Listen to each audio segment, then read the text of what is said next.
Nakararaming Pilipino ang nagsabing bumuti ang lagay ng kanilang pamumuhay kumpara noong nakaraang taon.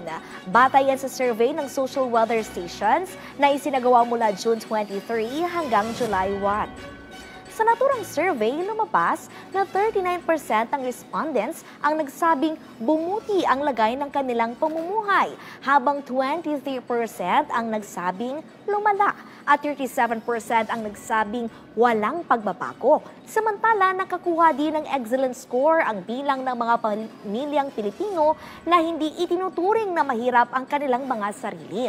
Habang positive 9 naman o high sa mga itinuturing ang kanilang mga sarili na mahirap. Nagpasalamat si Pangulong Ferdinand R. Marcos Jr. at sinabi na itinuturing niya ang survey na hamon para lalo pang pagbutihin ang paglilingkod sa mga Pilipino.